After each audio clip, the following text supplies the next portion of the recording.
My name is Dr. Amanda Sigauke. So this we have realized that most of the people that we have, they don't know how to conduct themselves when they're invited for dinner or when they're invited at a restaurant or when they attend weddings, which is very crucial to know the utensils, what to use, how to use them.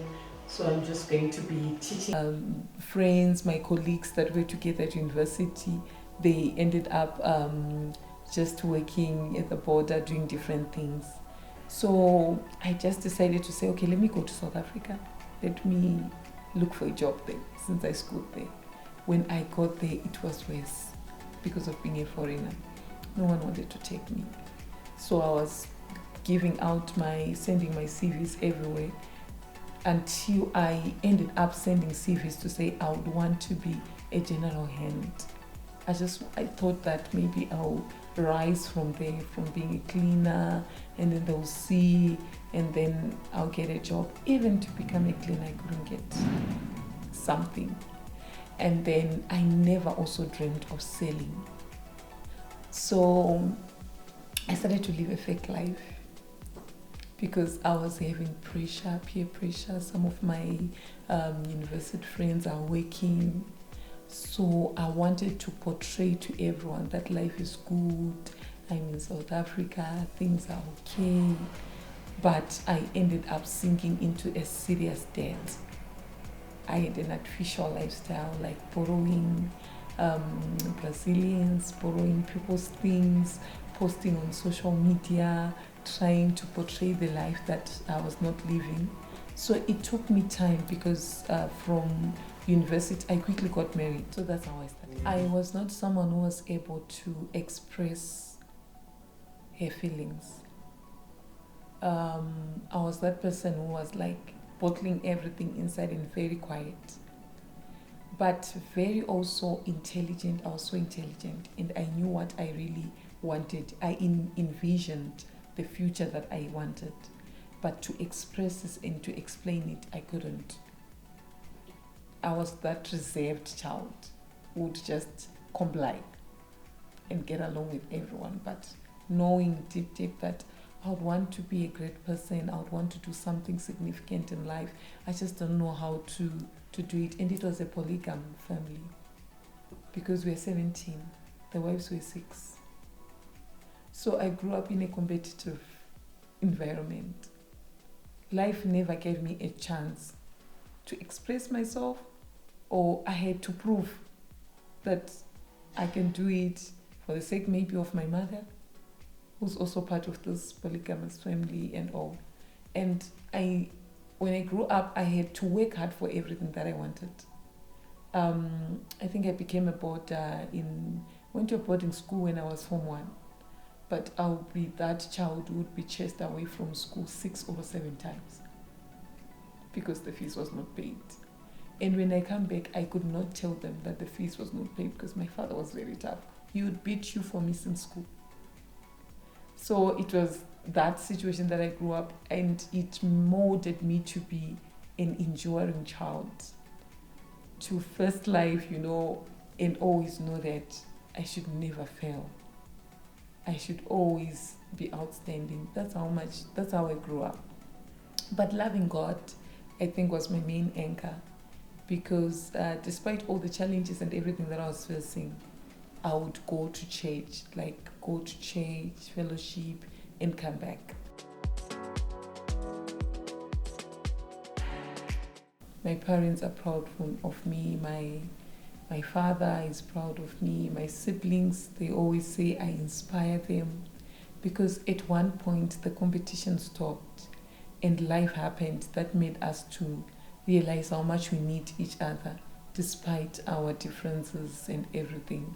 So they are inspired. When all my siblings text me, they'll just say, let us know how did you do it so that we can also do the same. I would want to tell them that they should not marry out of compulsion or out of pressure. They should just marry because they have found the right person. And also I would want to tell them, because this husband of mine is from university. And when I was cooking pap, he was also hustling. So you wouldn't see a great man that time. But because I believed and I saw a potential in him, now we have grown up together and we have first life without being fake. And God has raised us. We are where we are now, because of believing in each other. So most of the girls out there, they don't want to date men from school, or someone who is not driving. They just want someone who's all flashy and they've got everything. But my advice would be like, start from scratch together and then grow together. Believe in your spouse as long as there is a vision. Once you are talking to someone, even if they've not yet arrived where they are, but it's very vital to believe in them.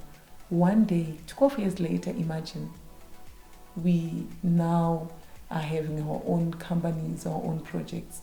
But 12 years long back when we thought, we were just seeing other people doing great things and we didn't know how they were doing them.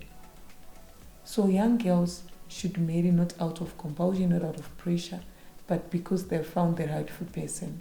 And that person might not look like he has everything, but as long as there's a vision there and there's potential, believe in that person. Start from where you are and grow together. Selling pub managed to connect me to a partner that then helped me to start my own business, my boutique. From the boutique, I decided to grow the market and I went to China. So I did not just end up, selling in South Africa. I was that innovative to say, let me go and explore. So when I went to China, because of that partner, that came from selling pub. When I then went to China, I got arrested.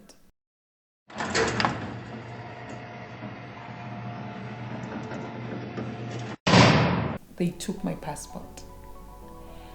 Apparently, according to them, my face changed.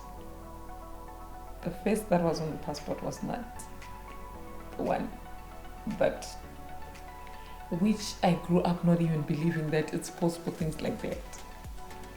So they started to take my pictures. They started to take my fingerprints. Then I was taken to jail. I experienced jail in China. We're just giving your passport in the khaki envelope.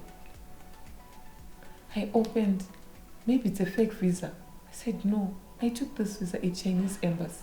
It's not a fake one. I went to Chinese embassy. Did you give me a fake visa or what? Why did they arrest me? They said they don't know. I had to fly back to SA. Remember, I was deported. All the things, the clothes, everything came earlier, the bags and all. And then when I was deported, when I came back to SA, finding myself was really difficult. I was embarrassed. Like, it went viral. When you're arrested and your spouse is looking for help. In church, everyone is saying, tell us what happened. And I'm telling them, I think my face changed because they were checking my face. And I'm looking at the face on the passport, it's just the same. And when I get here, maybe it's the fake visa. Everything is normal, but no one has the answer to what really happened. So that's how I started my business. And when I then started selling at the boutique, because of the time of being arrested, coming here, clothes coming, and then it disrupted everything. So I ran at a loss for the next 6 months. I was just running a business without profit. Things were very tough. And I needed to go back to China so that I can buy another stock. And people were telling me not to go. But I went back to China. So it's some of the things that I highlight in this book. The determination and embracing resilience despite the challenges. And then when I went to China, I wasn't arrested this time. I just bought my things and I came back. Some of the things that I was even borrowing people, like the Brazilians, they were 10 times cheaper. From China, that's where I saw equipment for deco. And I bought equipment. And guess what happened? The equipment came during COVID time. no one wanted to be close to my chairs because they were saying it has got virus. That was the time that the virus was rampant. So when the equipment came, I could not do events. Events were prohibited. So I started decorating in my own house, building my page. I started the beauty school. The beauty school, I started it during COVID. It was a school to train makeup, nails, massage, and there was no one who was going to school that time. But I saw that there is a need for that, and people are into beauty before, pre-COVID. So that COVID, I just saw that it's a gap that I can buy a franchise. So I bought a franchise for DMR Camelot, and then I started my beauty school during lockdown when no one was coming. And then as soon as the lockdown ended, I then enrolled students that were coming. And from the beauty school, I was busy training girls, and I discovered that most of the people that are getting skills, they do not get guidance in terms of starting their own businesses. Everyone is just thinking about getting a job, working for someone. So it was just that time COVID had not ended. I then became a business and life coach. So I was now offering school. On top of that, if you enroll at my school, then you get to get coaching sessions. And the reason why I also did my coaching is because all the people that have arrived or that are well to do, they don't have time to listen to people who want to start.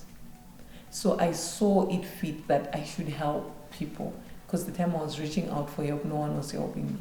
So I became a certified life business coach, neuro-linguistic practitioner, just focusing on how people think and how they behave. So from becoming a business coach, starting my business school, having events already, I had a boutique already. I then decided to start the School of Etiquette, where I was now training people, empowering them, especially young people, with social skills and confidence, so that they can face any situation with grace and respect. So I was now training, this is what I'm doing currently, training them table and dining etiquette, confidence, how to sit gracefully, how to walk, how to do different things. And I've been going to schools, more than 2,000 schools, just training kids, how to conduct themselves properly, and also corporates. I would offer corporate etiquette, just to train people how to behave at work and how to work with each other. So you cannot believe that when I studied this School of Etiquette, that's when I saw where my passion really lies. It's not about money. When I do that, I effortlessly do that because that's my life. So I've grown so much interest and joy in doing it because I effortlessly do it. So as you can see from all this, I've been doing a lot of business, but eventually I managed to identify where my passion really lies. So that's why I'm now doing the School of Etiquette. This is the knife that we have. It's called a dinner knife. So you always use your knife on your right hand. And when you're using with your right hand, your finger should be at the index of the knife, like this. And you should always ensure that your knife does not protrude out of your hand. I've seen people when they're eating, they eat like this. It's not it. Everything should be inside your palm, and all your fingers should be on your index. Can I see you holding your palm and holding your knife? Let's see. So your knife, everything inside, that's correct. Everything inside, that's correct. And then your finger is overlapping a little bit. It should be here on the index. That's where your two fingers should be. Right? Here. Move your finger a little bit. Yes. So when you are eating, that's what you do.